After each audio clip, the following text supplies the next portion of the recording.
स्वागत है आपका फिर से मेरे YouTube चैनल पर। आप देख रहे हैं इंडियन रेलवे फैंस आर्मी। जिसने भी अभी तक मेरे चैनल को सब्सक्राइब नहीं किया वो प्लीज़ चैनल को जल्दी से सब्सक्राइब कर लीजिए।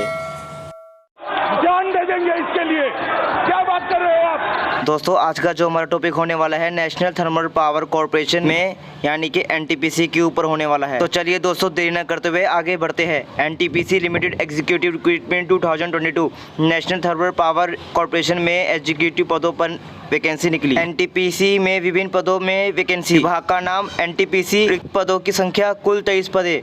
रिक्त पदों के नाम एग्जीक्यूटिव। योग्यता अनिवार्यता पूर्वक रसायन, पेट्रोकेमिकल, रिफाइनरी, विशेष रसायन, तेल और गैस, बिजली परियोजना, ऑफसाइट और उपयोगिता सुविधा आदि जैसी संयंत्रों की नागरिक प्रणाली की विस्तृत प्रक्रिया। इंजीनियरिंग में न्यूनतम योग्यता के बाद 7 साल का अनुभव या मान्यता प्राप्त विश्वविद्यालय संस्थान से कम 60% अंकों के साथ मैकेनिकल, इलेक्ट्रिकल, सी एंड में बीई, बीटेक और संबंधित क्षेत्र में योग्यता के बाद न्यूनतम 7 साल का अनुभव। आवेदन की अंतिम तिथि। ऑनलाइन आवेदन की शुरुआत 29/7/2022। ऑनलाइन आवेदन की अंतिम तिथि 12/8/2022। अब मैं आपको बताने वाला हूं कि आप आवेदन कैसे कर सकते हैं। इच्छुक उम्मीदवार हमारी वेबसाइट careers.ntpc.co.in पर लॉगिन करें या आवेदन करने के लिए www.ntpc.co.in पर करियर सेक्शन में जाएं। कोई अन्य माध्यम आवेदन का तारीख स्वीकार नहीं किया जाएगा। उम्मीदवारों के पास एक वैध ईमेल आईडी होगा आवश्यक है। उम्मीदवार को भेजे गए किसी भी ईमेल के वापस करने के लिए एनटीपीसी जिम्मेदार नहीं होगा। सामान्य ईडब्ल्यूएस ओबीसी श्रेणी से संबंधित उम्मीदवारों को रुपये की गैर वापसी योग्य पंजीकरण शुल्क का भुगतान करना आवश्यक है। 300 अनुसूचित जाति, अनुसूचित जनजाति, पीडब्ल्यूबीडी, एक्सएसएम श्रेणी और महिला उम्मीदवारों को पंजीकरण शुल्क का भुगतान करने की आवश्यकता नहीं है। ऑफलाइन मोड में भुगतान। भारतीय स्टेट बैंक को एनटीपीसी की ओर से सीएनजी शाखा नई दिल्ली कोड 09996 में विशेष रूप में खोले गए खाते एसी नंबर 3098791993 में पंजीकरण शुल्क लेने के लिए अधिकृत किया गया है। उम्मीदवार को पीएन स्लिप के प्रिंटआउट के साथ नज़दीकी एसबीआई शाखा में संपर्क करना होगा जो कि आवेदन पंजीकरण पोर्टल में पर उपलब्ध है। पोर्टल में मुद्रित पीएन स्लिप का उपयोग केवल आवंटित खाते की राशि के उचित जमा करने के लिए शुल्क जमा करने के लिए किया जाना चाहिए। पैसे मिलने पर बैंक एक यूनियन जनरल नंबर और पैसा वसूल करने वाले बैंक का ब्रांच कोड जारी करेगा। यह जनरल नंबर और शाखा कोड उम्मीदवार द्वारा ऑनलाइन पंजीकरण के दौरान भरा जाना है।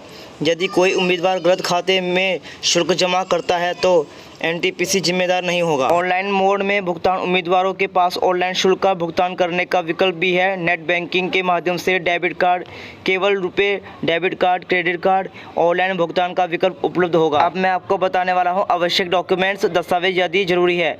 5वीं, 8वीं, 12वीं, 10वीं, स्नातकोत्तर, आधार कार्ड, ड्राइविंग लाइसेंस, परिचय पत्र, passport size photo, pan card, रोजगार पंजीयन, मूल निवासी प्रमाण पत्र, जाति प्रमाण पत्र, जाति सत्यापन, जन्म प्रमाण पत्र, अनुभव प्रमाण पत्र, समस्त डिग्री प्रमाण पत्र, वैकेंसी के संबंधित पद की योग्यता अनुसार डिग्री। अब मैं आपको बताने वाला हूं अन्य नियम एवं शर्तें।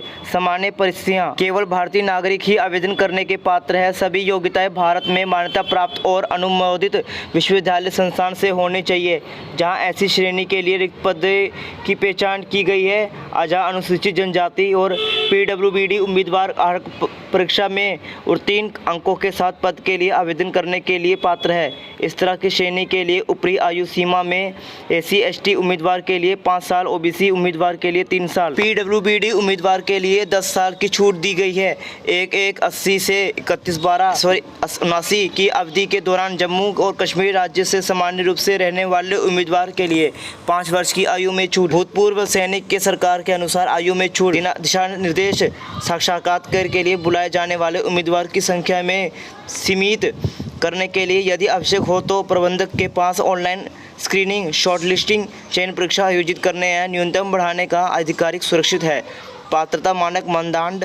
आवश्यक के अनुसार 6 आवश्यकता के आधार पर कंपनी रद्द प्रतिबंधित काटा विस्तार करने की आधिकारिक सुरक्षित रखती है। पोस्टिंग एनटीपीसी के किसी भी स्टेशन परियोजना जेवीएस सहायक कंपनी में होगी। सभी पद प्रबंधक के विवेकाधिकारिक पर हस्ताक्षरणीय है। पद के लिए आवेदन करते समय आवेदक को ये सुनिश्चित करना चाहिए कि वह निर्दिष्ट तिथियों के अनुसार ऊपर उल्लिखित पात्रता और अन्य मानदंडों को पूरा करता है और प्रस्तुत विवरण सभी तरह के सही है।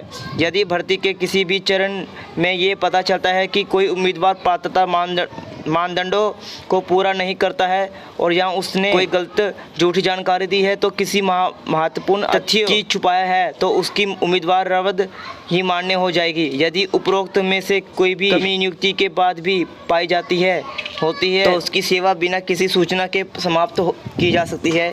किसी भी रूप में प्रचार करने का उम्मीदवार को अयोग्य घोषित कर दिया जाएगा। केवल ये तथ्य कि उम्मीदवार ने आवेदन जमा किया और विज्ञापन में निर्धारित मानदंडों को स्पष्ट रूप से पूरा करता है तो उसे साक्षात्कार के लिए निश्चित रूप से बुलाए जाने चयन प्रक्रिया के लिए आगे विचार करने का अधिकारी नहीं होगा। उत्पन्न होने वाले दावे के विवाद के किसी मामले के संबंध में कोई कार्यवाही और उन्हें उसके जवाब में एक आवेदन केवल दिल्ली और अदालतों न्यायाधिकारियों मंचों और स्थापित किया जा सकता है। ऐसे किसी भी कारण विवाद और सुलझाने के एकमात्र और अन्य अधिकारी केवल दिल्ली के पास एक यदि अंग्रेज के अलावा अन्य संस्करणों में व्याख्या के कारण कोई स्पष्ट विवाद उत्पन्न होता है तो अंग्रेज सरकार मान्य होगा। एक बार भुगतान किया गया शुल्क किसी भी परिस्थिति में वापस नहीं किया जाएगा। इसलिए उम्मीदवार से अनुरोध है पंजीकरण शुल्क का भुगतान करने से पहले उनकी मान्यता मापदंड को सत्यापित करने के लिए ऑनलाइन आवेदन करने के बाद उम्मीदवार को सिस्टम द्वारा उत्पन्न पंजीकरण पर्ची का अद्वितीय पंजीकरण संख्या के साथ डाउनलोड करने का आवश्यक है। दोस्तों, उम्मीद है कि आप लोगों को मेरी वीडियो पसंद आई होगी तो चैनल को लाइक, सब्सक्राइब एंड शेयर जरूर कीजिए अपने दोस्तों के साथ। मिलते हैं एक और नए इंटरेस्टिंग वीडियो में। जय हिंद, जय भारत।